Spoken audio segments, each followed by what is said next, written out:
Hello students, मेरा नाम विजय गंगवार है और आपका हमारे चैनल द लर्निंग हब में बहुत बहुत स्वागत है। आज हम आपके लिए पोएम लेकर आए हैं जिसका नाम है the psalm of life. This poem is compose by H.W. Longfellow. तो पोएम का जो टाइटल है द साम ऑफ लाइफ, इसका मतलब क्या है? तो साम का मतलब होता है धर्म गीत, अर्थात the psalm of life means जीवन का धर्म गीत। तो जानते हैं इस पोएम की थीम के बारे में।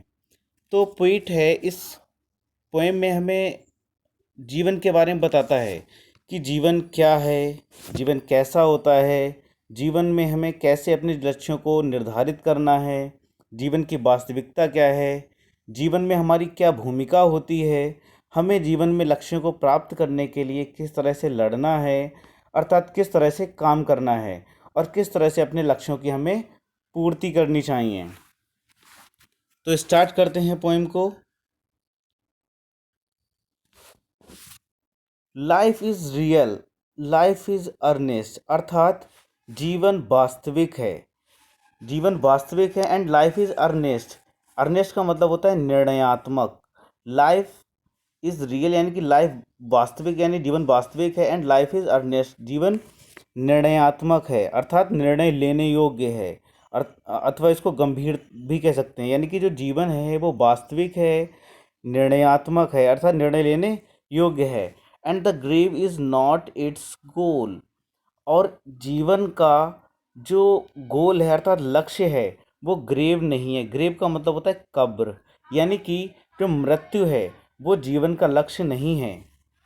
आगे लिखा है डस्ट दो earth to dust returnest.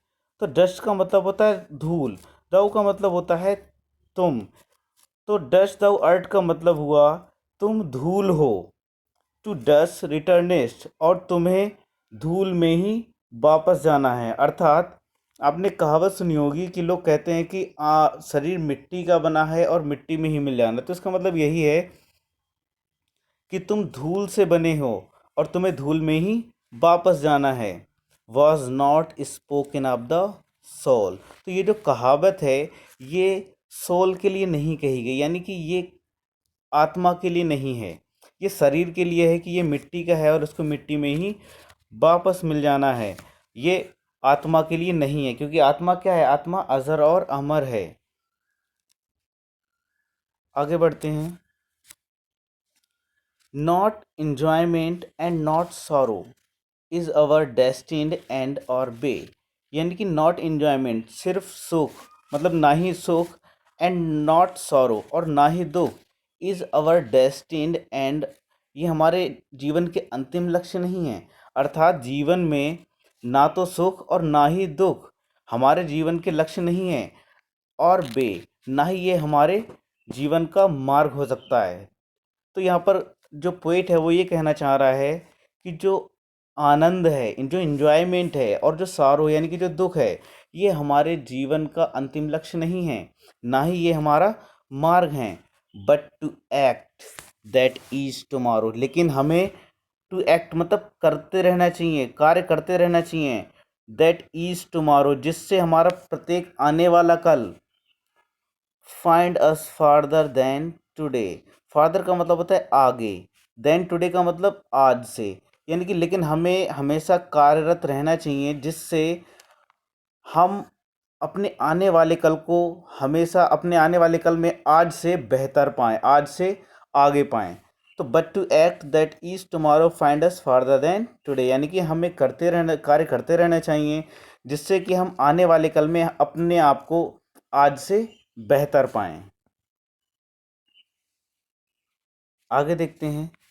In the world's broad field of battle, in the bivouac of life, be not like dumb driven cattle, be a hero in the strife.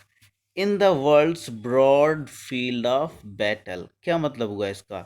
World का मतलब होता है संसार, ब्रॉड का मतलब बड़े क्षेत्र, फील्ड का मतलब होता है मैदान, एंड बैटल का मतलब होता है युद्ध। यानी कि इस संसार के बड़े से युद्ध के मैदान में, इन द बाइबोक ऑफ लाइफ। बाइबोक का मतलब होता है अस्थाई, बाइबोक का मतलब होता है अस्थाई पड़ाव, यानी कि जीवन के अस्थायी पड़ाव में बी नॉट लाइक डम्ब, हमें, डम्ब का मतलब होता है गूंगा, ड्राइवन कैटल का मतलब होता है हाँके जाने वाले पशु, and B a hero in the strife, और हमें, हीरो का मतलब होता है वीर या साहसी, इन द स्ट्राइफ, स्ट्राइफ का मतलब होता है झगड़ा या संघर्ष, अर्थात इस संज्ञा का मतलब ये हुआ कि जीवन संसार के इस बड़े से युद्ध क्षेत्र में, इस बड़े से युद्ध के मैदान में, इन द बाइवोक ऑफ लाइफ, इस अस्थायी पड़ाव में, बी नॉट लाइक डम्ब, हमें गूंगा नहीं होना चाहिए, किसकी तरह, ड्राइवन कैटल, हाँके जाने वाले पशु की तरह, and be a hero in the strife, और हमें क्या होना चाहिए, जीवन के संघर्ष में एक हीरो की तरह होना चाहिए। आगे बढ़ते हैं। Let us then be up and doing with a heart for any fate, still achieving, still pursuing, learn to लेवर एंड टू वेट। तो let us then be up and doing, इसका मतलब क्या हो, लेट अस का मतलब चलो हम, बी अप खड़े हो जाएं, एंड डूइंग और कार्य करें, विद अ हार्ट पूरे दिल से, फॉर एनी फेट, फेट का मतलब होता है भाग्य, यानी कि हमें उठ खड़े होना चाहिए और कार्य में लग जाना चाहिए पूरे दिल के साथ, बिना अपने भाग्य के बारे में सोचे। फेट का मतलब होता है भाग्य, यानी कि हमें भाग्य के भरोसे नहीं बैठना चाहिए, बल्कि भाग्य हमारा कुछ भी हो, लेकिन हमें अपने दिल से अपने कार्य में लग जाना चाहिए। स्टिल अचीविंग, स्टिल परसुइंग, यानी कि हमेशा अचीव करना चाहिए, स्टिल परसुइंग हमेशा आगे बढ़ते रहना चाहिए, यानी कि हमें हमेशा अचीव करते रहना चाहिए, हमेशा परस्यू करना चाहिए। लर्न टू लेबर, हमें परिश्रम सीखना चाहिए, एंड टू वेट, और अपनी बारी का इंतज़ार करना चाहिए। तो पूरे स्टैंजा का मीनिंग क्या हुआ कि let us then be up, हम उठ खड़े हों, एंड डूइंग और कार्य में लग जाएं, विद अ हार्ट पूरे दिल से, फॉर एनी फेट भाग्य कुछ भी हो, स्टिल अचीविंग हमें अचीव करते रहना चाहिए, स्टिल परसुइंग हमें आगे बढ़ते रहना चाहिए, एंड लर्न टू लेबर परिश्रम करना सीखना चाहिए, एंड टू वेट और इंतज़ार करना चाहिए। अगर आप हमारे चैनल पर नए हैं तो हमारे चैनल को सब्सक्राइब करें, वीडियो को लाइक करें और शेयर करें, एंड थैंक्स फॉर वॉचिंग।